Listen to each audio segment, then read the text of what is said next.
नमस्कार, आदाब। Crime petrol dial 100 में आप सबका स्वागत है। आज का ये केस बड़ा ही अनोखा है, जहां कातिल तक पहुंचने के लिए पुलिस के पास ना तो कोई ठोस सुराग था और ना ही कोई ठोस दलील। इस पेचीदा केस को सुलझाने में पुलिस ने दिन रात एक कर दिए।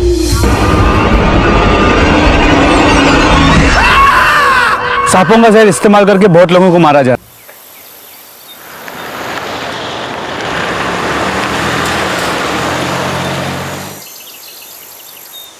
काय रे, होतंय का?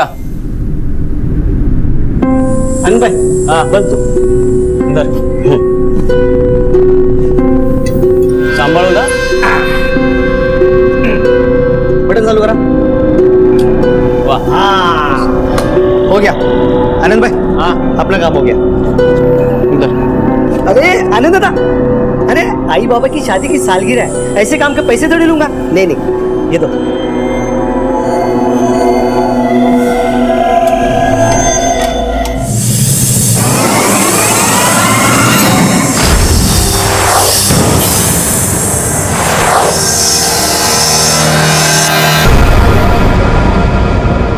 साहेब, बड़े साहब कुठे है? तिकडे साहेब, माझी कंप्लेंट लिहून घ्या। मेरे घर में चोरी हुई है। बसा। हाँ, साफ साफ बोलो, क्या चोरी हुआ है? वो साहब, मेरे घर से बोला। सांप चोरी हुई है। क्या? सांप घर से? ये घर में सांप क्या कर रहे थे? साहेब, मी एक सर्पमित्र है। सांपों के बारे में लोगों के मन में काफी गलतफहमियां होती हैं, जिस वजह से काफी सांप बेवजह मारे जाते हैं। मैं उनकी जान बचाने की कोशिश करता हूं साहब। आज तक 30,000 से ज्यादा सांपों की जिंदगी बचाई है मैंने साहब। वो सब तो ठीक है, लेकिन ये सांप को घर में क्यों रखते हो? कोई गलत इरादा तो नहीं है? अरे नहीं साहब, कोई गलत इरादा नहीं है। मैं लोगों में जागरूकता बढ़ाने के लिए स्नेक कैंप्स करता हूँ। तो भाइयों, सांपों के बारे में हम सबको बहुत सारी गलतफहमियां होती है कि सांप काट देते हैं, सांप इंसानों को नुकसान पहुंचाते हैं, लेकिन ये सच बात नहीं है। सांप इंसान के दोस्त होते हैं, वो कभी किसी को तकलीफ नहीं पहुंचाते जब तक आप उनको तकलीफ ना पहुंचाए। हमारे देश में कई प्रकार के सांप मिलते हैं, उसमें से एक प्रजाति है नाग, किंग कोबरा। इनका जहर बहुत तेज होता है, लेकिन ये कभी भी पहला हमला नहीं करता। सांपों को खोजना, उन्हें जंगल में छोड़ना मेरा काम है, लेकिन ये मामला चोरी का है, तो आपकी मदद चाहिए मुझे। ये सांप विषारी होते का? मुझे ज्यादातर घर में रहने वाले सांप विषारी नहीं होते, पर वो सालवी, क्या वो सर, इनके घर पे चोरी हुई है, वो भी सांप। सांप? साफ साफ बताओ, क्या माजरा है? साहब, मैं एक सर्पमित्र हूँ। पिछले हफ्ते शास्त्री नगर से मैंने 4 सांप पकड़े थे। वैसे तो जहरीले सांप मैं फॉरेस्ट डिपार्टमेंट को दे देता हूँ, या उन्हें इन्फॉर्म करके मैं जंगल में छोड़ आता हूँ। आपकी बार में भी इन्फॉर्म कर दिया था उनको, पर थकान की वजह से मैं जंगल नहीं जा पाया सर। कौन से सांप थे? नाग होते साहब। कैसे हुई चोरी? सर, मैं अपनी फैमिली के साथ फिल्म देखने गया था, तो घर वापस लौटा तो देखा तो ताला टूटा हुआ था सर। देखो, ये ताला कैसे टूटा? हम तो दरवाजे बंद करके गए थे। क्या?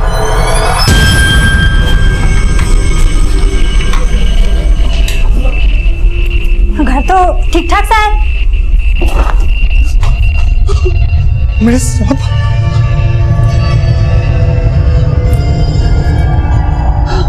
नैना, मेरे 4 सांप। अरे ये सब सांप मुझे फॉरेस्ट डिपार्टमेंट को देना था। घर से कुछ और भी चोरी हुआ है? नहीं साहब, सिर्फ 4 सांप।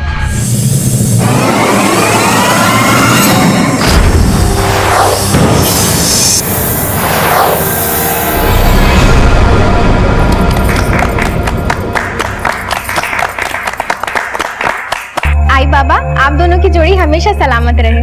खुश रहो।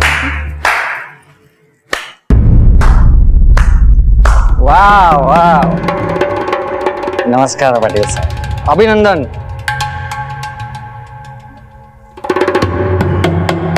Congratulations Mrs Patil. अच्छे दिवस, एकदम लक्ष्मी नारायणाचा जोडा दिसतो बरं का? हो, लक्ष्मी से अरे लक्ष्मी सामने, लक्ष्मी जी, अरे लक्ष्मी जी, गिफ्ट नहीं लाई तू? नहीं लाई? Sorry Mrs Patil, no gift. वैसे भी ये हमारे छोटे मोटे गिफ्ट से आपको कहाँ तसल्ली मिलेगी, कहाँ पसंद आएंगे हैं? हमारा बड़ा गिफ्ट तो आपने हमसे छीन लिया, हमारे बाबा छीन लेना। ये चोरी सच में हुई है या तुमने ही कुछ करवाया? काय बोलता तुम्ही? मैं अपने घर में चोरी कराऊंगा क्या? 4 जहरीले सांप पकड़ के तुम घर लाते हो, फिर लापरवाही में उन्हें घर छोड़कर पिक्चर देखने चले जाते हो और चोरी हो जाती है, सांप गायब। तुम्हारे अलावा कोई और भी जानता है इन सांपों के बारे में? सर मैं, मेरी बीवी नैना, मेरा बेटा राहुल, मेरा छोटा भाई प्रदीप घर पे रहते हैं। चारों को सांपों के बारे में पता है साहब। लोगों की जिंदगी का सवाल है साहब, प्लीज मेरी मदद कीजिए। चलो हो सर, लवकर है सब। सर आइए सर, ये देखिए, बड़ी सफाई से ताला तोड़ा गया, किसी शातिर अपराधी का काम लगता है।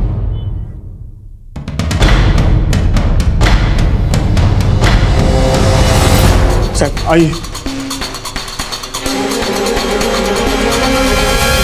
साहब ये चारों सांप यहीं पर थे साहब, पता नहीं घर में कौन आया और सारे सांपों को ले गए। सालवी, पूरे घर की तलाशी लो। सर ये कौन? साहब मेरा छोटा भाई प्रदीप है। ये जानता था सांपों के बारे में? नहीं सर। तुम्हारा भाई कहाँ है? साहब वो एकदम बेकार आदमी है, भटक रहा होगा कहीं इधर उधर काम के बहाने। इसके पास घर की चाबी रहती है? नहीं साहब, हम नहीं देते उसे घर की चाबी।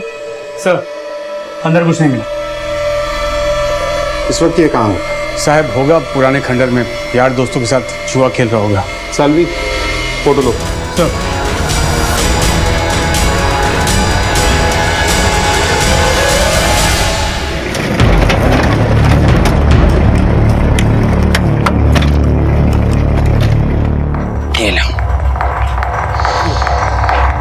मेरा तो यार नसीब खराब है यार, दोबारा पट्टे मातो यार।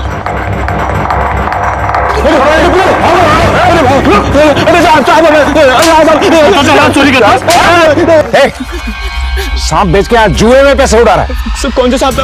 साहब मुझे कुछ नहीं मिला साहब, सांप के बारे में। देख, तेरे भाई दिलीप ने रिपोर्ट लिखाई है, उसके घर से सांप चोरी हुए, वो भी 4-4। अच्छे दाम मिले होंगे ना सांपों के? किसको बेचे सांप? तस्करी करता है सांपों की। साहब मैंने कोई सांप की चोरी नहीं की है, ये सांप की चोरी वाली बात तो मुझे आपसे पता चली है सर। दिन भर कहाँ था तू? दिन भर मैं शहर में था, काम ढूंढ रहा था सर, काम नहीं मिला तो फिर भटकते भटकते 2-2:30 बजे यहाँ पे आ गया साहब। जुआ खेलने? ये जो करते हुए तू पकड़ा गया ना, उसके लिए भी तुझे अंदर डाल सकता हूँ मैं? नको साहब, मैं आज के बाद कभी जुआ नहीं खेलूंगा साहब, सच कह रहा हूँ साहब, मुझे छोड़ दो साहब। हमारे देश में सांपों को लेकर कई मान्यताएं हैं। कहीं श्रद्धा से इन्हें पूजा जाता है तो कहीं अंधश्रद्धा के घेरे में जकड़ा जाता है। पर बावजूद इसके स्नेक बाइट से मरने वालों में लगभग 50% मौतें हमारे ही देश में होती हैं। शायद इसी वजह से रिहायशी इलाकों में सांपों को देखते ही लोग उन्हें मारने पर उतारू हो जाते हैं। लेकिन सभी सांप जहरीले नहीं होते हैं। हमारे देश में मिलने वाली सांपों की अनेक प्रजातियों में से सिर्फ 4 जहरीली हैं। लेकिन सांपों को मारना भी जुर्म है और इसके लिए सजा भी हो सकती है। आप सोच रहे होंगे कि मैं आज क्राइम और ह्यूमन लाइफ को छोड़कर सांपों के बारे में बात क्यों कर रहा हूं। इसकी वजह है हमारा आज का यह अजीबोगरीब केस। सांपों को हथियार बनाकर खेला गया कत्ल का एक केस आपको सोचने पर मजबूर कर देगा। सालवी, मुझे लगता है ये किसी एक आदमी का काम नहीं है। ताला किसी ने तोड़ा है और सांप किसी और ने उठाए हैं, क्योंकि 4-4 जहरीले सांप हैं। ये काम वही कर सकता है जो सांप पकड़ने में माहिर हो। चोरी दिन में हुई, किसी ने तो देखा होगा। घर में 4 जहरीले सांप है, ये सिर्फ दिलीप और उसकी फैमिली को पता था। तो अगर ये बात बाहर किसी को पता चलती है तो इन्हीं में से किसी के थ्रू होगी।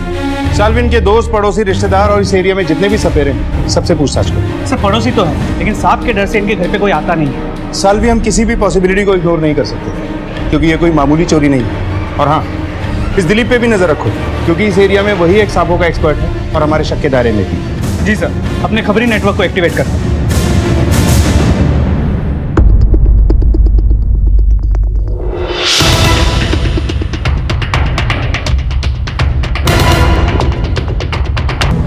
तुमचा अंदाजा बरोबर है, स्नेक बाइट। लगता है रात को ही मरा है। सर जिन सांपों की चोरी हुई थी, ये उनमें से किसी सांप का काम तो नहीं? हो सकता है। दिलीप का घर यहाँ से 2 किलोमीटर की दूरी पर है। कहीं ऐसा तो नहीं कि चोर से कोई सांप छूट गया हो? सालवी, फॉरेस्ट डिपार्टमेंट से संपर्क करो और उन्हें इस घटना की जानकारी दो। सर कोई जानता है ये यहाँ कब से था? हाँ साहब, ये यहाँ पर 6-7 महीने से यहीं पर रहता था और इसका रोज झगड़ा गैरेज वाले के साथ होता था।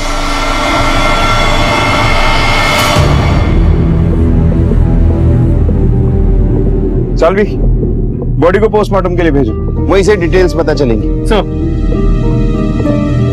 जहरीले सांपों की चोरी और इस भिखारी की मौत के बीच में क्या कोई कनेक्शन था? पुलिस इस केस में तुरंत कूद पड़ी, क्योंकि ये कोई आम चोरी नहीं थी, बल्कि जहरीले सांपों की चोरी थी, जिससे एक की मौत हो चुकी थी और आगे अभी न जाने क्या क्या होना बाकी था।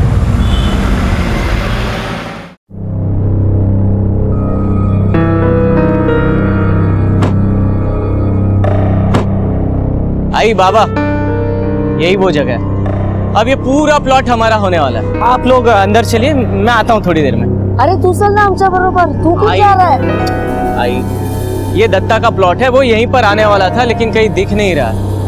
मैं उसे जरा गांव में देख कर आता हूँ।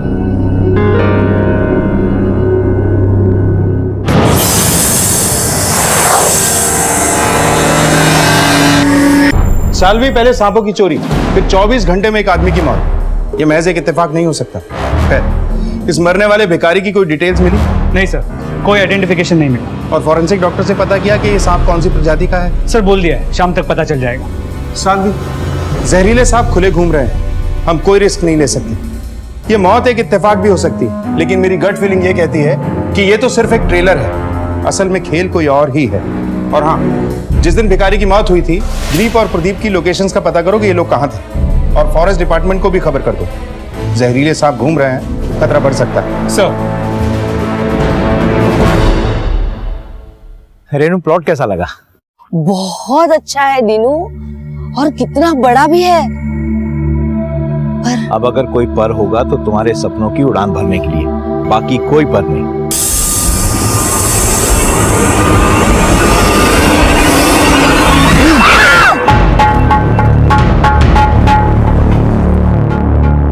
दुकान के मालिक तुम ही हो? हाँ जी। तूने ही मारा है ना उसे? मैंने तो सुना था कि वो सांप काटने से मरा है।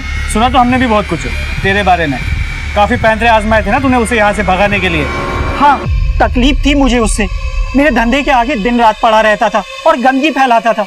बदबू के मारे साहब रहना मुश्किल हो गया था। तो मरवा दिया उसे, वो भी सांप से कटवा के। अच्छा हुआ साला मर गया, जान छूटी। तेरे दुकान के सामने उसकी मौत हुई है। तू हमारे शक के घेरे में है, हर पल तुझ पे हमारी नजर रहेगी। चलो। ये ले, ये तेरा टिफिन है और ये पानी की बोतल।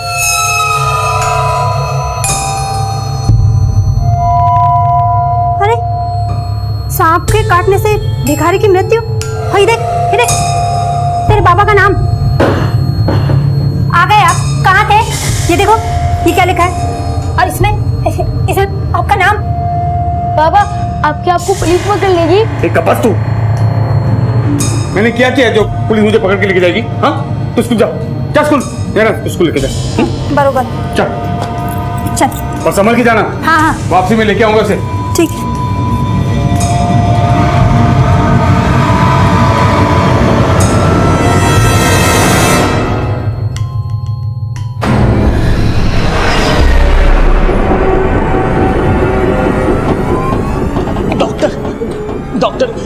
नर्स, नर्स प्लीज जल्दी डॉक्टर को बुला दीजिए। मेरे आई बाबा वहाँ पे इमरजेंसी है, प्लीज।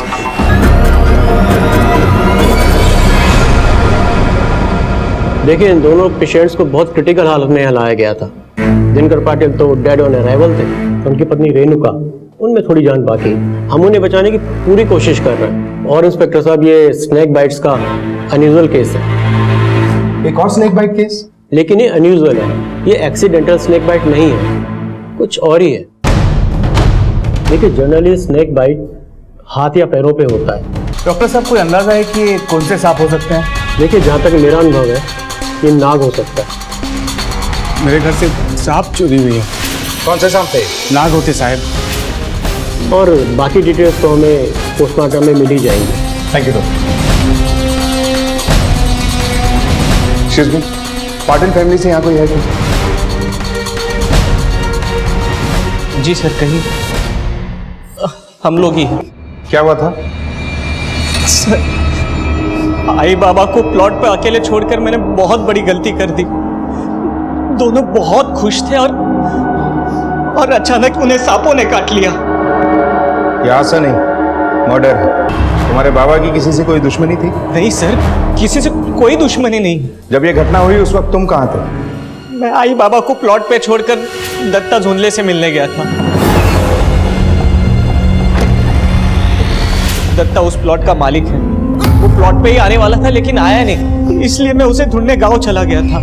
अच्छा, घर पे प्रॉपर्टी को लेके कोई झगड़ा था क्या? नहीं नहीं सर, ऐसी कोई बात नहीं है। बाबा का तो हर काम बहुत ही सटीक होता था। और सर, उन्होंने तो पहले ही प्रॉपर्टी और पैसों का बंटवारा कर दिया था। घर में कौन कौन है? हम दो भाई, ये मेरी वाइफ हर्षा और ये मेरे छोटे भाई स्वानंद की वाइफ मनीषा। तुम्हारा पति कहाँ है? सर, वो बाबा ने दूसरी शादी की थी ना, तो उनका और रेणुका माँ का नहीं जमता था, तो वो नहीं आए। हमें मौका वारदात पे ले चलो। जी सर।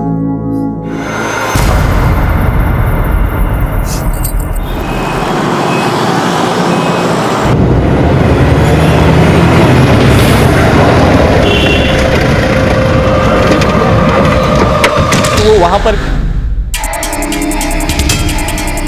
मैं जब आया तब आई बाबा यहीं पर मिले सर। वाकई दत्ता को ढूंढने गए थे या? सर, हम लोग सच्ची में दत्ता को ही ढूंढने गए थे। सालवी,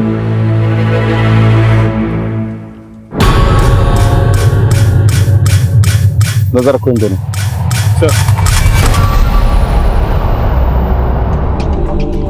रेणुका जी के होश में आने के बाद काफी कुछ क्लियर हो जाएगा।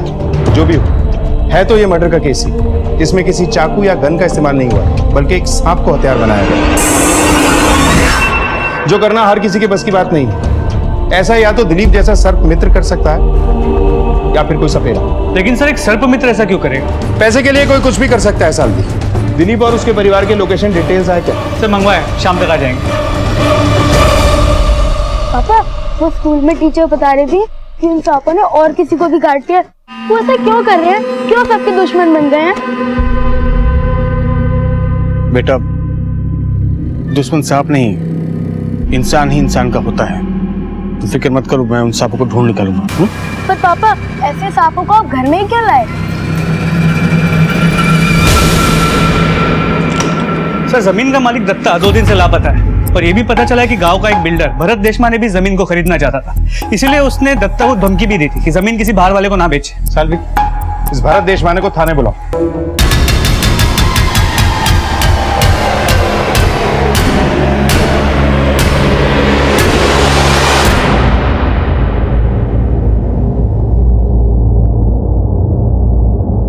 पुलिस को अब यकीन हो चला था कि दिलीप मोकाशी ने चोरी का झूठा केस दर्ज कराया था। मेरे घर से सांप चोरी हुई है। क्या? सिर्फ 4 सांप। और हो ना हो, वो ही इस सब में शामिल था। और इसके अलावा कोई करीबी है जिसने उसे इस्तेमाल किया था। पुलिस कड़ी से कड़ी जोड़ने और इस केस से जुड़ी हर छोटी बड़ी इंफॉर्मेशन को जमा करने में जुटी थी। उन्हें तलाश थी जमीन के मालिक दत्ता की। दत्ता के पीछे खबरियों को लगा दिया, जल्दी कुछ इंफॉर्मेशन मिल सकती है। नमस्कार साहब। देशमाने, भरत देशमाने नाम है मेरा। जमीन खरीदने का लालच इतना बढ़ गया था कि जमीन के मालिक दत्ता को गायब कर दिया और जमीन खरीदने वालों की जान ले ली। क्यों? 6 प्रोजेक्ट चालू है साहब मेरे। मुझे जमीन की इतनी जरूरत नहीं कि मैं उसके लिए किसी की जान ले लूं या किसी को गायब कर दूं। और रही बात धमकी की, तो मैंने उसे धमकाया नहीं था, समझाया था। फ्री में नहीं मांग रहा था जमीन, बाकायदा खरीद रहा था, वो भी अच्छे दाम देकर। ये एक मर्डर केस है।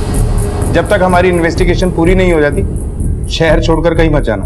बिल्कुल नहीं जाएंगे साहब। और हाँ, कुछ मदद लगे तो जरूर याद करना। नमस्कार।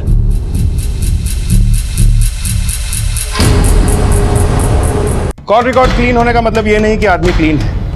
नजर रखो इसको। एक एक आदमी से पूछताछ करो, पता करो क्या उस दिन कोई दूसरी गाड़ी भी गई थी उस तरफ। वैसे तो हमारे शक के दायरे में आनंद और सूर्य है, मगर फिर भी शायद कुछ हाथ लग जाए।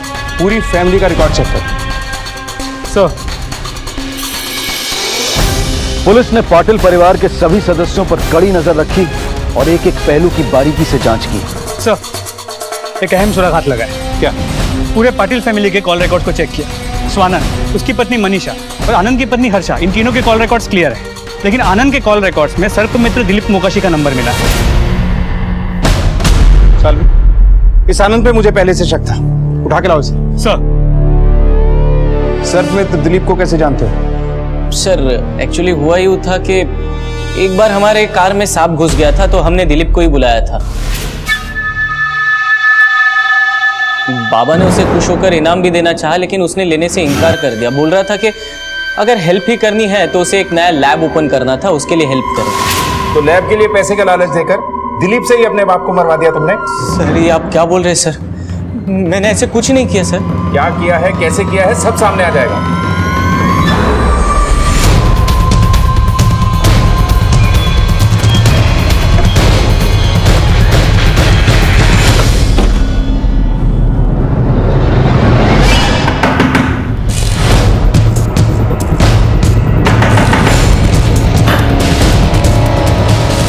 दिलीप ला बोलवा।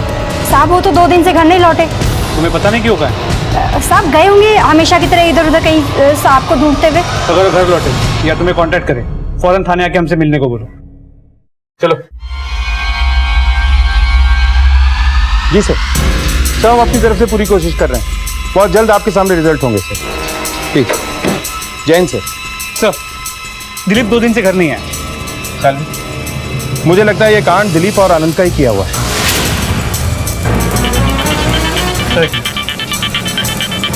हेलो, ठीक है सर, दत्ता का पता चल गया।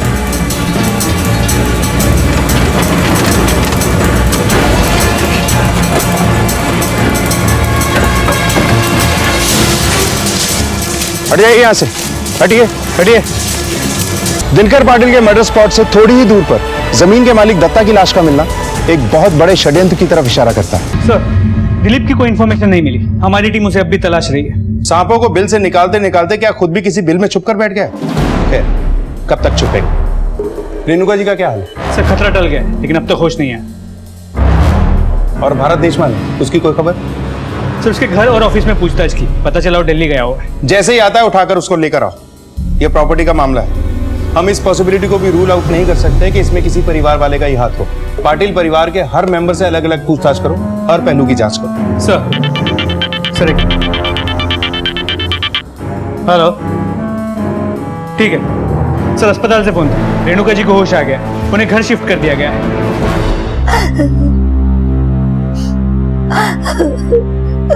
भाई संभालिए अपने आप को। रेणुका जी, हमें अफसोस है कि आपके साथ इतना बड़ा हादसा हुआ। अब प्लीज हमें बताइए कि कैसे हुआ ये सब? कौन लोग थे वो? क्या आप उन्हें जानती हैं? क्या आपने कोई ऐसी बात महसूस की जो हमें उन तक पहुंचने में हमारी मदद करे? सब कुछ इतने जल्दी और अचानक हो गया कि संभलने का मौका ही नहीं मिला। हमें ढूंढना है कि वो दोनों कौन थे। आपको किसी पे कोई शक है? नहीं।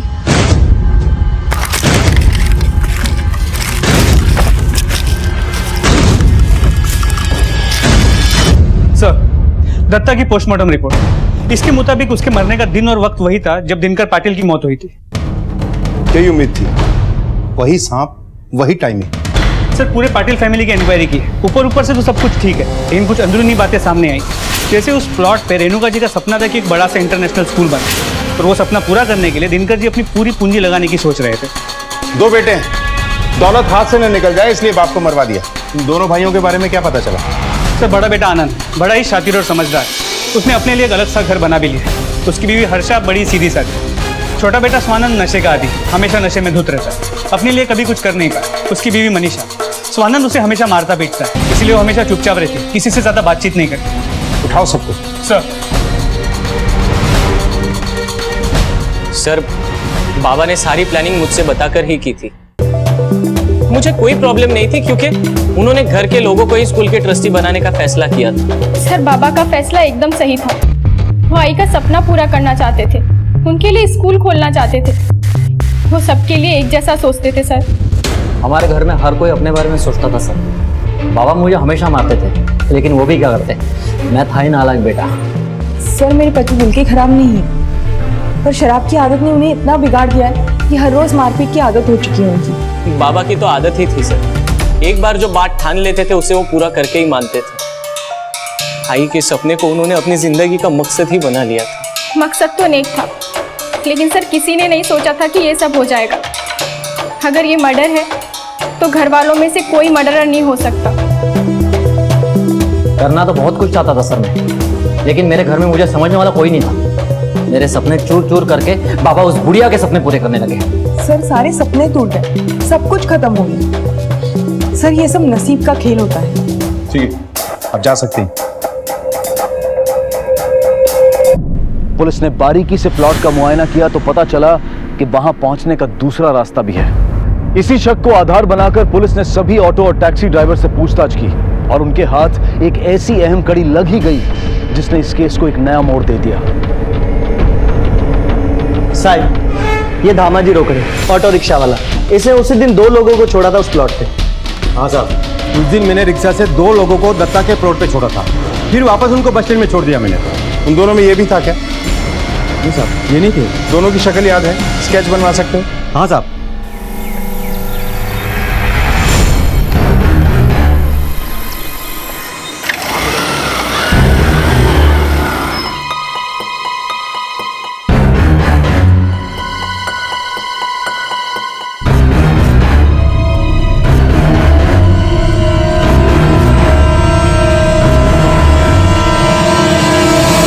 तो जिस तरह बाइक को पीछे से टक्कर मारी गई है, लगता नहीं कि एक्सीडेंट का केस होना हो, ये मर्डर।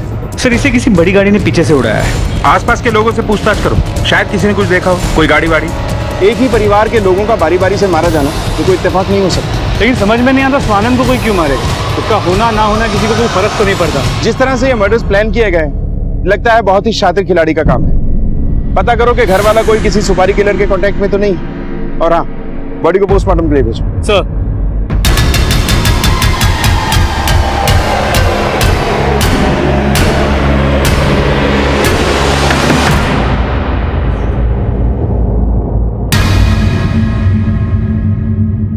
हेलो, ठीक है, उठा ला उसे थाने। सर ये दिलीप घर पे लौटा है, उसे थाने उठा के लाने के लिए बोल दिया है। क्यों रमेश, कहाँ थे सर? कहाँ था इतने दिन? दिनकर पाटिल को मारकर कहाँ घूम रहा था? उन्होंने उनसे पैसे मांगे थे, मार दिया उन्हें। नहीं सर, मैंने दिनकर पाटिल को नहीं मारा साहब। हाँ, मैं जानता जरूर उनको। सब दिनकर पाटिल ही क्या साहब, आसपास के गांव वाले सब मुझे जानते हैं। अब मेरी बातों का यकीन कीजिए साहब। और वो जो 4 सांप खो गए थे ना साहब, उसमें से 2 सांप मुझे मिले और मैं जंगल में छोड़कर आया साहब। मैं आपको बता नहीं वाला था साहब। देखिए मेरे पास फॉरेस्ट डिपार्टमेंट का एक्नॉलेजमेंट भी है साहब। देखिए साहब, इस बार सांपों को घर नहीं ले गया, तेरा काम निकल गया था इसलिए। मौत का व्यापार करता है, खुद को सर्प मित्र बोलता है और मानव शत्रु का काम करता है। मैं सच कह रहा हूँ साहब आपको। देखिए मैं अपना फर्ज ही निभा रहा था साहब। मैं सर्प मित्र ही हूँ साहब। अच्छा, ये तेरा दोस्त मौका वारदात पे देखा गया था। आता बोल, तुमसे क्या चालू होता? साहब ये संदीप मोरे है साहब। कुछ साल पहले मेरे साथ सांप पकड़ने में मेरी मदद करता था साहब, और उनकी देखभाल भी करता था साहब। कहाँ मिलेगा ये संदीप मोरे? कौन था जो ये मौत का खेल खेल रहा था? पाटिल परिवार को जड़ से मिटाने की साजिश रच रहा था। पुलिस ने हर दिशा में खोज शुरू कर दी। अभी नागपुर पुलिस से इंफॉर्मेशन मिली। इस दूसरे स्केच का मैच नागपुर पुलिस के रिकॉर्ड में मिल गया। इसका नाम मान्या जाधव। 8 से 10 साल पहले इसे वहां से तड़ी पार किया गया। सालवे, मुझे ये आदमी चाहिए। पूरे खबरी नेटवर्क को अलर्ट कर दिए, बहुत जल्दी हमारे सामने होगा।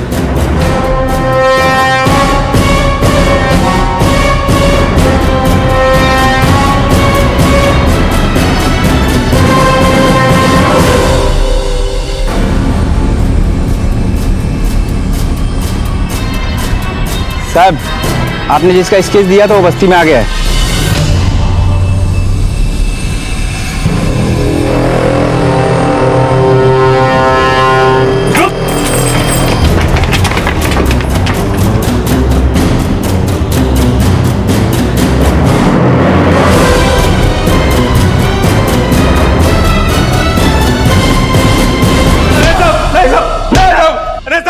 कुछ नहीं मालूम था। सालवी, खड़ा हट। बोल बोल। काय साहब, बस का क्या किया मैंने साहब? कुछ नहीं किया तो भाग क्यों रहा था? इधर को भागा साहब मैं, वो तो बस राउंड अप भी निकला था साहब। देख मन्या, तेरे बचने का कोई रास्ता नहीं है। बेहतर होगा कि चुपचाप बता दे कि दिनकर राव पाटिल और स्वानंद पाटिल को क्यों मारा। किसका नाम गिना रहे हो साहब? मैं नहीं जानता इनको, आई शपथ मैं इनको नहीं मालूम साहब। मी ज्याला ओळखत नाही, मी त्याला कशाला मारणार साहेब?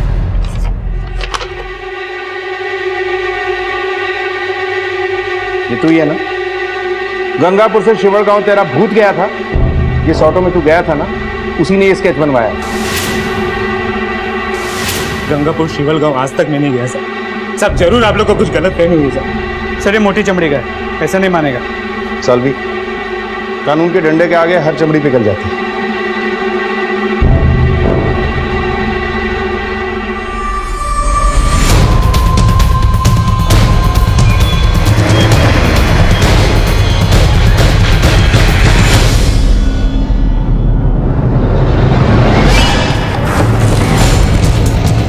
छोड़ दो।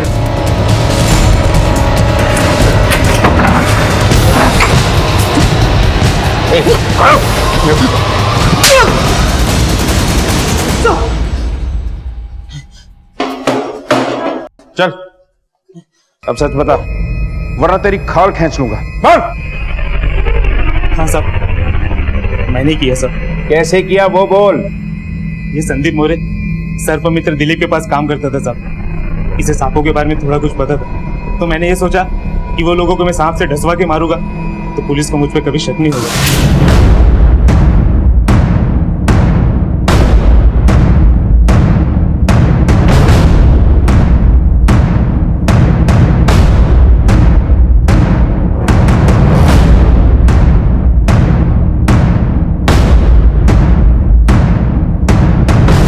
हमेशा सपेरे सांप और सर्प मित्र के पीछे घूमते रहे। चाल तो बहुत अच्छी चली थी तुम लोगों ने। सर, हमने पहले ही प्लान करके रखा था साहब, सिर्फ मौके की राह देख रही थी।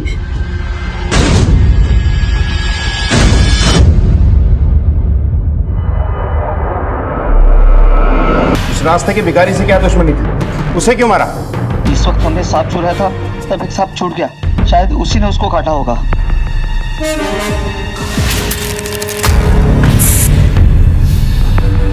दत्ता को क्यों मारा? एक बेजुबान जानवर को बदनाम करके अपना उल्लू सीधा कर रहे हो तुम लोग। किसके कहने पे किया ये सब? किसके कहने पे किया ये सब? क्यों किया ये सब? मेरा पति औरतों को पैर की जूती समझता था सर। लोगों को बाहर से ये घर स्वर्ग जैसा लगता था, लेकिन मेरे लिए नर्क से बदतर था। शिकायत तुम्हें अपने पति से थी, फिर दिनकर पाटिल और रेणुका पाटिल पर हमला क्यों करवाया? सर, मेरे सास ससुर कभी मेरा साथ नहीं दिया, हमेशा अपने उस शराबी बेटे का साथ दिया। बाबा, इन रोज रोज की किटकिट और मारपीट से मैं परेशान हो गई हूँ, और कितने दिन से हूँ मैं ये सब। एक पत्नी होने का हक कभी नहीं दिया उन्होंने मुझे। आई बाबा, आप ही उन्हें क्यों नहीं समझाते कुछ? मैं हार गई उनसे। अब हार तो हम गए सुन भाई, और इसमें भी सिर्फ तुम्हारा दोष है। मर्द के पांव उस वक्त डगमगाते हैं जब औरत में काबिलियत नहीं होती उसे बांध के रखने की। तुमसे ज्यादा उसे शराब में सुख मिलता है, इसलिए तुमसे दूर रहता है। मनीषा, पति को बांधना औरत का काम होता है और तुम उसमें फेल होती जा रही हो। स्वानंद को क्यों मरवाया? सर, उसे नहीं मारती ना तो वो एक दिन मुझे मार देता था। बाबा के मरने के बाद स्वानंद मुझे और भी परेशान करने लगा था। माना कि तुमने बहुत कुछ सहा है, झेला है, लेकिन इसका यह हल हरगिज नहीं था जो तुमने किया। जो जहर तुमने दूसरों की जिंदगी में घोला है ना, अब अपराध का वही जहर तुम्हारी बाकी की जिंदगी में घुल गया।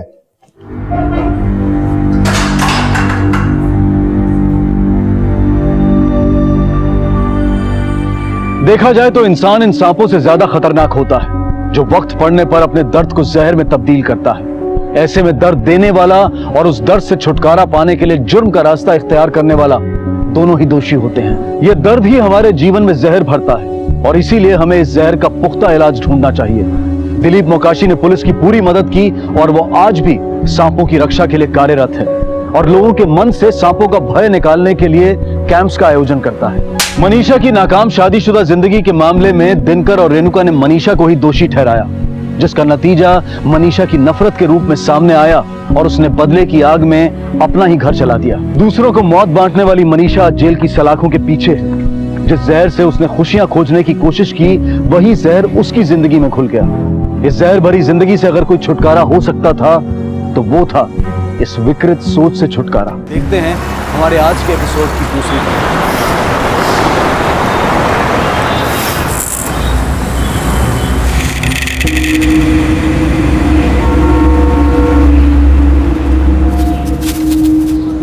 मालूम है ना, मैं तीखा खाती हूँ, मीठा नहीं।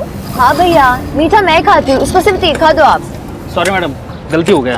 कोई बात नहीं भैया, वैसे भी अलेक्जेंडर पोप ने कहा है टू एयर इज ह्यूमन, यानी इंसान गलतियों का पुतला होता है। क्या मैडम, आप भी पोप का बोल के पपलू बना रहे हो ना मेरा।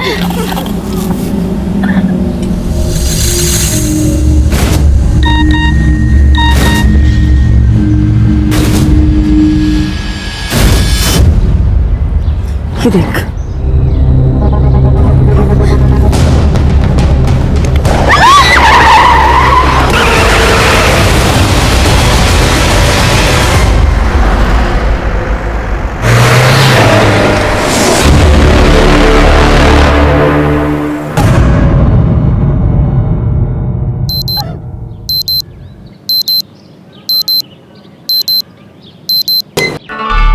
नहीं चाची जी, मैं बस मजाक। ठीक है, जल्दी से चाय पियो और रेडी होकर बाहर आ जाओ। तुम्हारे चाचा जी को तुमसे बात करनी है।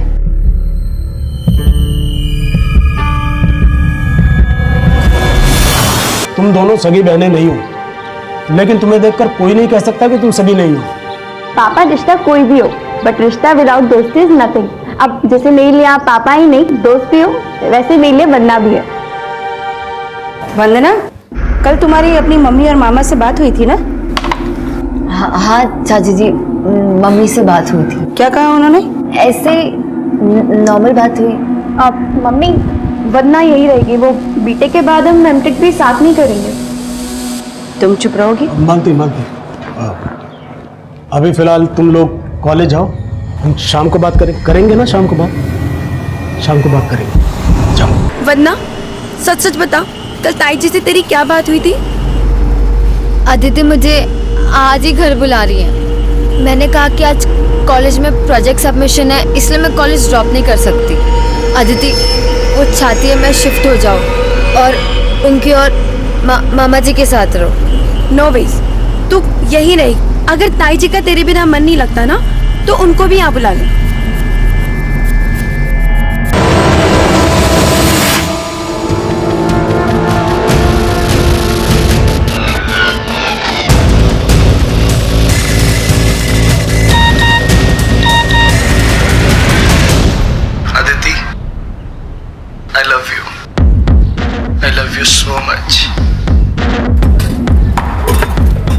अदिति, क्या हुआ?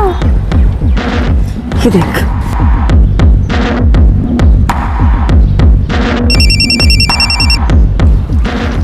ये क्या बदतमीजी है? तुम्हें अभी भी यकीन नहीं हो रहा है कि मैं तुमसे कितना प्यार करता हूँ? इस तरफ देखो।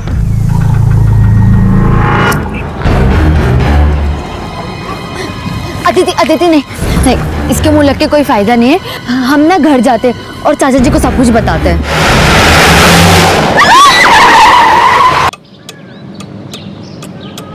The number you have called is currently switched off.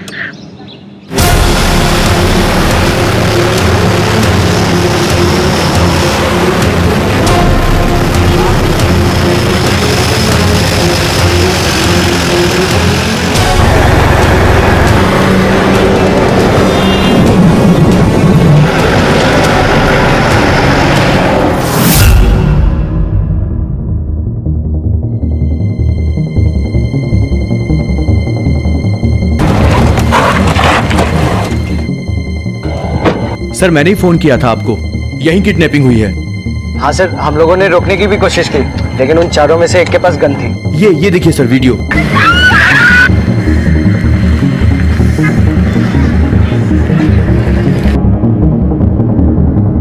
Black Scorpio, last digit 7R। Sector 22 से 143 पे किडनैपिंग हुई है। ग्रेटर नोएडा की तरफ निकले हैं, ज्यादा दूर नहीं पहुंचे होंगे। ग्रेटर नोएडा और दादरी की पेट्रोलिंग टीम को अलर्ट करो। Right sir. नहीं सर, पहचानते तो नहीं है, लेकिन हाँ अक्सर इन लड़कियों को इस गोलगप्पे वाले के पास खाते हुए देखा है। ये गोलगप्पे वाला कहाँ है? अभी तक तो यहीं था सर। सिंह, पता करो गोलगप्पे वाला कहाँ है। Okay sir. 2 लड़कियों को ब्लैक स्कॉर्पियो में किडनैप किया गया। ग्रेटर नोएडा और दादरी की पेट्रोलिंग टीम अलर्ट रहे। Hello, I repeat, last digit 7R, black Scorpio. आगे से टर्न लो, फास्ट।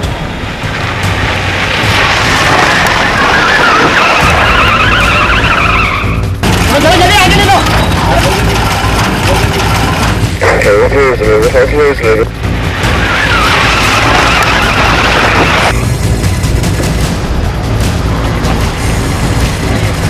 किसी भी पल वो बलात्कार का, हत्या का शिकार हो सकती थी। उनके अपहरण का मंजर एक चश्मदीद ने अपने मोबाइल फोन में रिकॉर्ड कर लिया था और देखते ही देखते वो वीडियो वायरल हो गया, एक ब्रेकिंग न्यूज बन गया। इस वायरल वीडियो ने पुलिस और प्रशासन दोनों को सकते में डाल दिया था और इस केस की कमान तुरंत नोएडा के एसएसपी को सौंप दी गई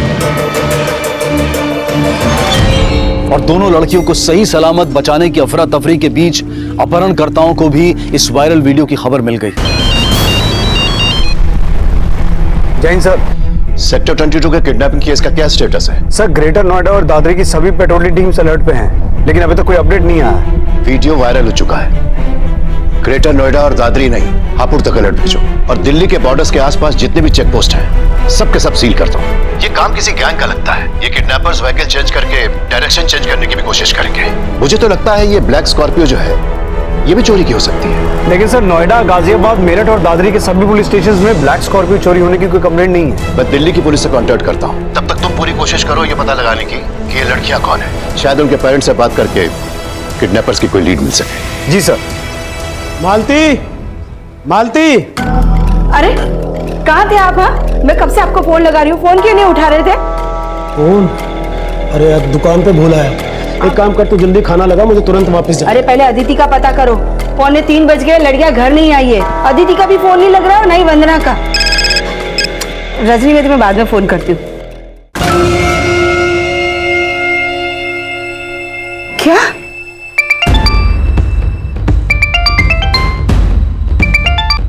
हेलो, गाड़ी का लास्ट नंबर 7 आ रहा है। दिल्ली के किसी भी थाने में ब्लैक स्कॉर्पियो की चोरी होने की कंप्लेंट दर्ज हो तो आप डायरेक्टली मुझसे कांटेक्ट करिएगा। श्योर। सर, अभी तक ब्लैक स्कॉर्पियो देखे जाने की कोई इन्फॉर्मेशन नहीं मिली है, लेकिन हमारी पेट्रोलिंग टीम अलर्ट है। पुलिस इन्फॉर्मर से यह भी पता लगाने की कोशिश करो कि किडनैपर्स किस गैंग के हो सकते हैं। Right sir.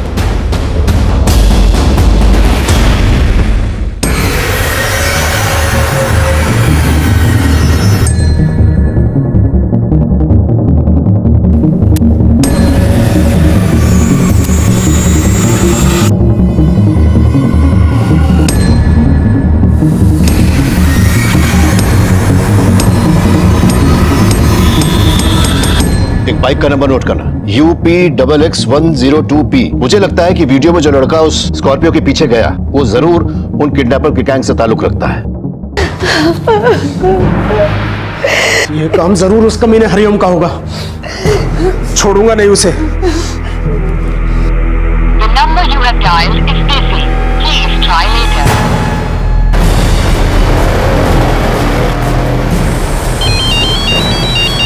हाँ बोलो सिंह। सर, वो गोलगप्पे वाला मिल गया है। सर, अभी तक किसी भी सिग्नल पे न कोई स्कॉर्पियो कैप्चर हुई है, न कोई बाइक। सर, हो सकता है वो लोग बाईपास से दादरी रोड की तरफ निकले होंगे, लेकिन अभी तक किसी भी पेट्रोलिंग टीम ने हमें कोई अपडेट नहीं दिया है। लगता है उन्हें इस वायरल वीडियो और ब्रेकिंग न्यूज के बारे में पता चल गया है और शायद वो ग्रेटर नोएडा और दादरी के बीच में कहीं छिपे हो, या फिर चुनिया के जंगल वाले रास्ते से वो हापुड़ का बाय रूट ले रहे हो। एक पेट्रोल टीम ग्रेटर नोएडा से इस रास्ते पर भेजो और दूसरी हापुड़ रोड से। हो सकता है कि इन रास्तों पर पड़ने वाले गांव में वो छुपने का प्लान बना रहे हो। जो वायरल वीडियो ने पहले ही ऐसी की तैसी कर रखी है और तुम लोगों ने लेने और देने के सिवा कुछ ना सूझे। Via Chuniya village Hapur road पे जाओ। I repeat, via Chuniya village Hapur road.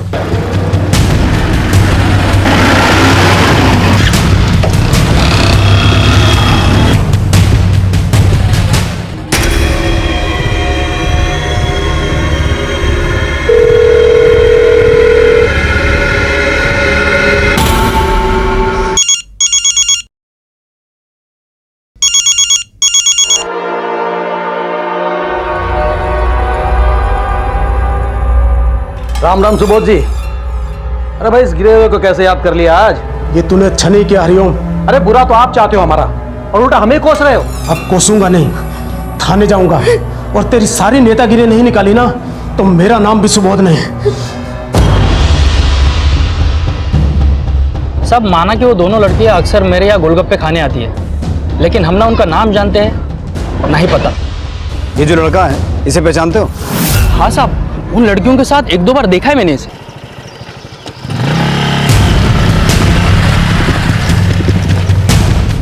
Sir bike कीर्ति यादव के नाम सेक्टर 27 का इस एड्रेस पे रजिस्टर्ड है और ये इसका नंबर है। नंबर बोलो। 8285480017। The number you have called is currently switched off.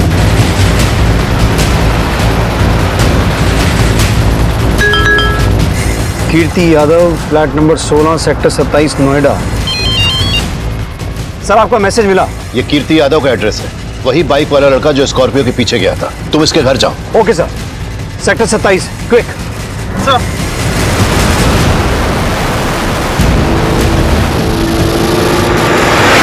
Sir जिन लड़कियों का किडनैप हुआ उनमें से एक के फादर ने पुलिस स्टेशन में कांटेक्ट किया था, दूसरी लड़की भी उन्हीं के साथ रहती है। जैन सर, लड़कियों की पहचान हो गई है। सेक्टर 22 में जाओ और उनके परिवार वालों से मिलो। एड्रेस मैसेज कर दिया मैंने तुम्हें। Okay sir.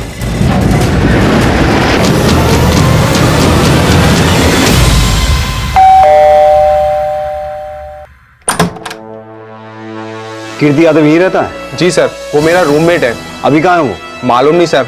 हमें घर की तलाशी लेनी है।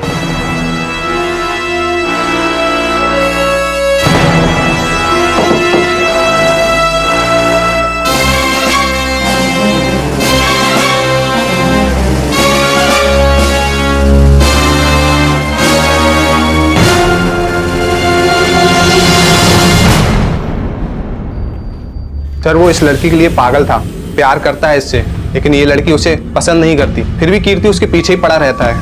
कल तो सर इसने हद ही कर दी। नहीं सर, इस लड़के के बारे में अदिति ने हमें कभी कुछ नहीं बताया। हमें तो शक है कि किडनैपिंग वंदना के मामा हरिओम ने कराई है। वंदना के मामा? लेकिन वंदना तो आपकी भतीजी है। तो फिर उसके मामा वंदना और आपकी बेटी अदिति को क्यों किडनैप करवाएंगे? सर वंदना के पिता यानी मेरे बड़े भाई पहले गांव में रहते थे। 5 साल पहले मैं उन्हें, सावित्री भाभी और वंदना को अपने साथ यहाँ शहर में ले आया। 1 साल पहले भाई साहब का देहांत हो गया। भाभी तो अपने भाई हरिओम के घर चली गई और वंदना को हमारे साथ यहाँ पढ़ाई के लिए छोड़ दिया। पर अचानक भाभी के भाई ने उन्हें भड़का दिया कि वो मेरे घर में हिस्सा मांगे। भाभी, आप अच्छी तरह जानते हैं कि प्रकाश भैया का इस घर में कोई हिस्सा नहीं है। अरे क्या पता मेरे जीजा जी के साथ कोई चाल चली हो आपने। जीत जी का हिस्सा तो देना ही पड़ेगा, नहीं तो फिर। धमकी दे रहा है? हाँ, धमकी दे रहा है। ये आप ठीक नहीं कर रहे हैं। जेठानी जी, शुक्र मनाइए कि हम वंदना की पढ़ाई लिखाई और रहन सहन का खर्चा नहीं मांग रहे। हाथ का दिया आप तो गले ही पड़ गई। मालती, जबान संभाल के बात कर। बस भाभी, जब तक भैया थे ना तब तक हमारा रिश्ता था, लेकिन अब सब खत्म। निकले अपने गुंडे भाई को लेकर यहाँ से। चले चल, और वंदना को भी लेकर जाइए। चल, किसी बात कर रहा तू? चल सुबह निकल ठीक ना कर रहा तू। ईंट का जवाब पत्थर से दूंगा। तू चल यहाँ। अरे छोड़ूंगा नहीं, बर्बाद कर दूंगा तेरे को। छोड़ू। उसने अदिति के साथ वंदना को भी किडनैप करवाया ताकि उस पर किसी को शक न हो। ये वंदना के मामा का नाम क्या है? हरिओम भागीरथ, दादरी में रहता है। वहां के विधायक का बाहुबली है।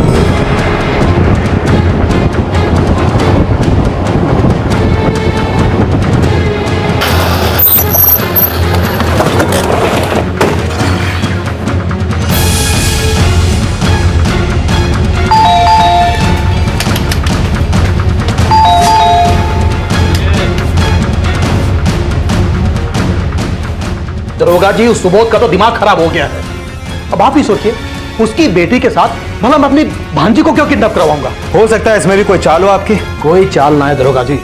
देखिए, मैं तो खुद नेताजी को बोलकर डीआईजी साहब को फोन करवा रहा था ताकि मेरी भांजी सही सलामत मिल जाए। डीआईजी साहब का तो पता नहीं, लेकिन मौका लगा तो बहुत जल्द एसएसपी साहब से मुलाकात हो सकती है आपकी। अदिति के फादर को वंदना के मामा पर शक था, लेकिन सर्कमस्टेंसेस इस किडनैपिंग में कीर्ति की भागीदारी की तरफ इशारा कर रहे थे। लेकिन पुलिस अपहरणकर्ताओं तक पहुंचने के लिए हर शक और संकेत को 2 और 2 4 करके जोड़ रही थी। भले ही हरिओम भागीरथ मना करे, लेकिन अदिति के पेरेंट्स के शक को नजरअंदाज नहीं किया जा सकता। तुम उस पर नजर रखो। मैंने उसका फोन सर्विलेंस में डाल दिया है। जैसे उसके कॉल रिकॉर्ड्स आएंगे, वी विल फिगर आउट कि उसके किडनैपर से क्या लिंक है। जी मल्होत्रा जी। सहाय, तुम जिस ब्लैक स्कॉर्पियो के बारे में पूछ रहे थे, उसकी एक इंफॉर्मेशन मिली है। सांगवान ये उन 4 किडनैपर्स में से हो सकता है।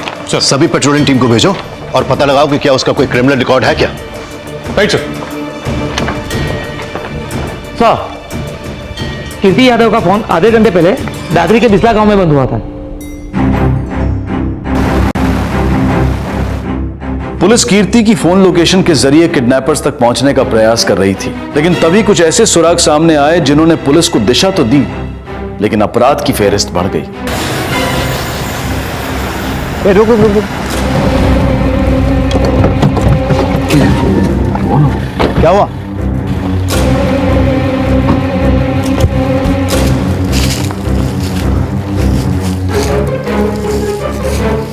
ये बाइक कीर्ति यादव की तो नहीं लगती, नंबर अलग है। सिंह, यहाँ खून है, यहाँ कोई ना कोई कांड तो हुआ है, लेकिन ये कांड लड़कियों की किडनैपिंग से रिलेटेड है कि नहीं ये देखना पड़ेगा। एक काम करो, आसपास सर्च करो। ओके।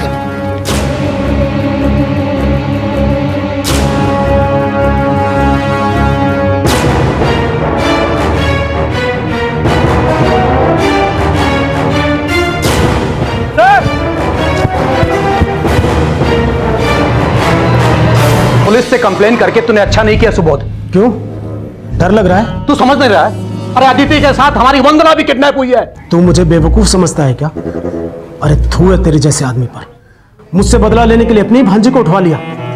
अगर मेरी अदिति को कुछ हुआ ना तो तू और तेरी बहन जिंदगी भर जेल में सड़ोगे, समझ ले। तू मुझे पपलू समझता है? पपलू समझता है मुझे? तेरी धमकी और डरने वाला नहीं हूं मैं। जो करना है कर ले जो करना है।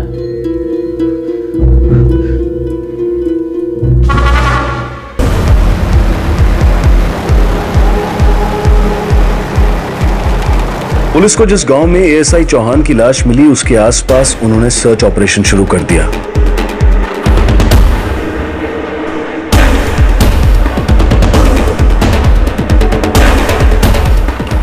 और जल्द ही उन्हें एक महत्वपूर्ण लीड मिली।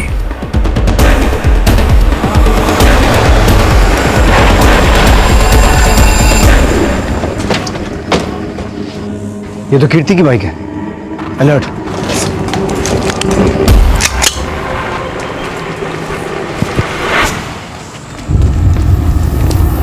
संभल के, उनके पास भी गन्स है।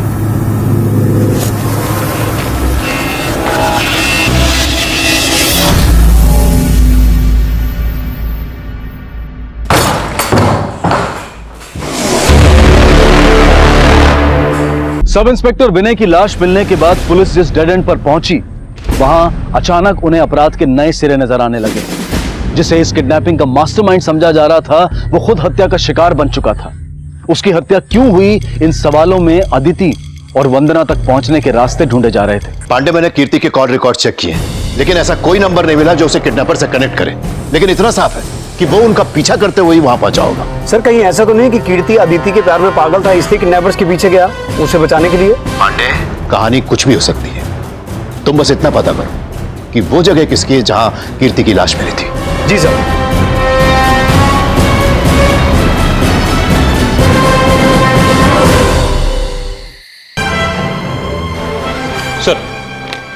सर, ब्लैक स्कॉर्पियो चोरी करने वाले का ये जो स्केच सामने आया है, इसका नाम वीरेंद्र खत्री।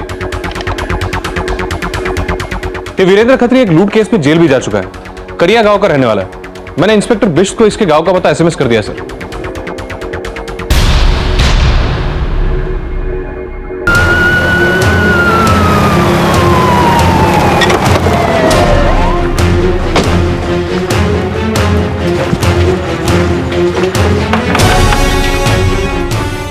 साहब, जब से वो जेल से छूटा है तब से घर नहीं आया है वो। 2 लड़कियां किडनैप और 2 मर्डर करके फरार है आपका बेटा। अगर झूठ बोला तो आपको भी क्रिमिनल की इंफॉर्मेशन छुपाने के जुर्म में जेल हो सकती है। साहब, हम सच कह रहे हैं, हमें पता नहीं वो कहाँ है। हम तो खुद परेशान है उसकी इन हरकतों से। जब से उस हितेश बलियान से दोस्ती हुई है तब से हमारे हाथों से हमारा लड़का निकल गया। हितेश बलियान? हितेश बलियान? ये किडनैपिंग हितेश बलियान गैंग ने की? सर, 6 महीने से अंडरग्राउंड है वो। मैंने अपने सारे खबरियों को अलर्ट कर दिया। जैसे कोई इंफॉर्मेशन मिलती है अपडेट करता हूँ आपको। हाँ पांडे, बोलो। सर, बिस्ला गांव में जिस जगह कीर्ति यादव की लाश मिली थी वो हरिओम भागीरथ के नाम पर रजिस्टर्ड है। अरे आखिर बात क्या? 1 मिनट, तूने बताई सर। अरे साहब सुनिए, साहब एक फोन तो करने दीजिए। ठीक है, निकल के बात करेंगे, थाने में करेंगे। अरे साहब सुनिए, मेरी बात क्या? अरे साहब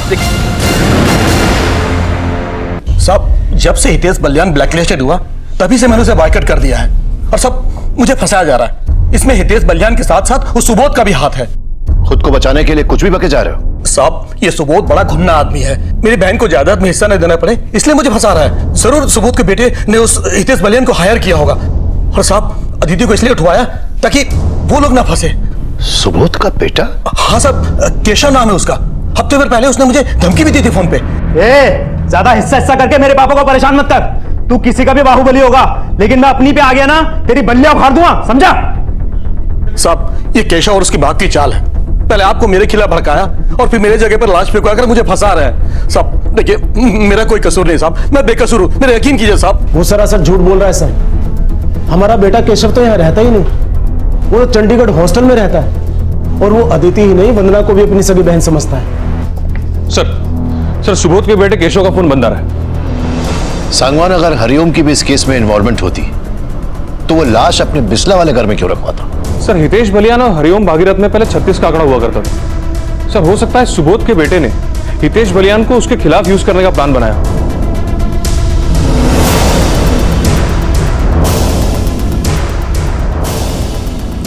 एक नंबर नोट करो, 9576456693।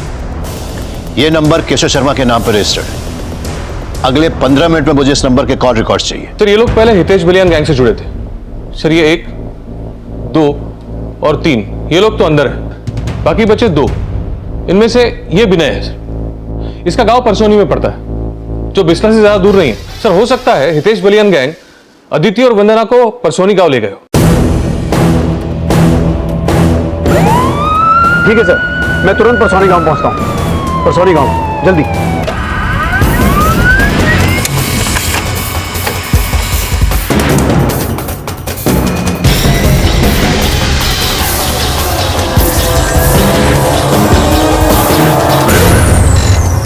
सर, केशव के फोन से इस नंबर पर पिछले कुछ दिनों से लगातार बात हो रही थी। सर, मैंने काफी बार ट्राई किया लेकिन ये नंबर स्विच ऑफ आ रहा है।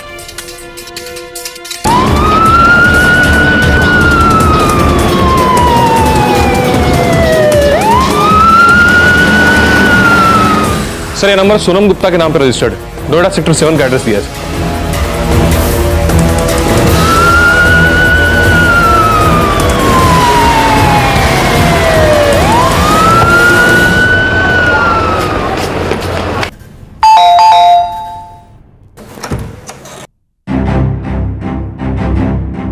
जी साहब, सोनम मेरी बेटी है। कल से वो लापता है और उसका फोन भी स्विच ऑफ आ रहा है। सर, ये सोनम गुप्ता और केशव शर्मा का फोन कल रात एक ही साथ बंद हुआ था। सोनम और केशव एक ही स्कूल में पढ़ाई करते थे। स्कूल खत्म होने के बाद केशव चला गया चंडीगढ़ पढ़ाई करने के लिए, लेकिन हमें नहीं पता था साहब कि स्कूल के बाद भी ये दोनों आपस में एक दूसरे के टच में थे। और एक रोज अचानक सोनम उसे घर पे लेके आई।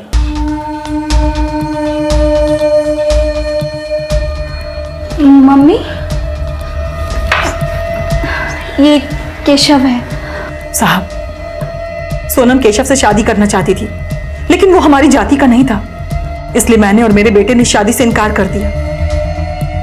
लेकिन साहब, वो केशव मेरी बेटी को भगा के ले गया।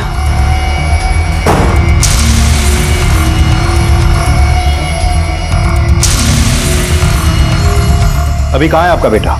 साहब, मेरा बेटा तो कल से अपनी बहन को ढूंढने गया है। उसका मोबाइल नंबर?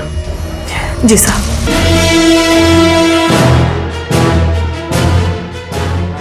$98760987। संजय नाम है ना इसका? हाँ सर, इसकी माँ बोल रही है कि कल रात से अपनी बहन को ढूंढने के लिए निकला है और अभी मैं उसको कॉल कर रहा हूँ तो वो उठा नहीं रहा है। सर, संजय गुप्ता का फोन भी परसोनी में एक्टिव है।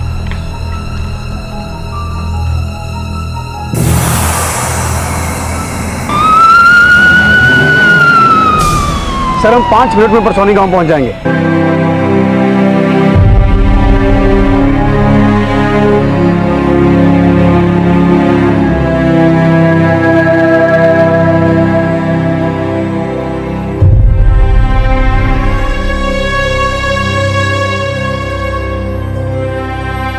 वंदना और अदिति के अपहरण के ठीक 7 घंटे बाद ही उन्हें सही सलामत बचा लिया गया।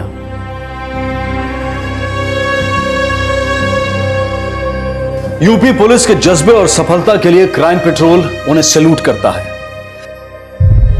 लेकिन अपराध की यह घटना कहीं ना कहीं हमें यह सोचने पर मजबूर करती है कि जैसे को तैसा सिखाने की मानसिकता सिर्फ और सिर्फ अपराध को ही जन्म देती है। भले के साथ हमेशा भला हो ये जरूरी नहीं है, लेकिन जो बुरे होते हैं उनके साथ हमेशा बुरा ही होता है। इसी विचार के साथ अब मैं अनूप सोनी आपसे विदा लेता हूं। फिर मुलाकात होगी अगले एपिसोड में एक और चौंका देने वाले केस के साथ। तब तक अपना और अपने परिवार का ख्याल रखें और देखते रहें क्राइम पेट्रोल डायल 100।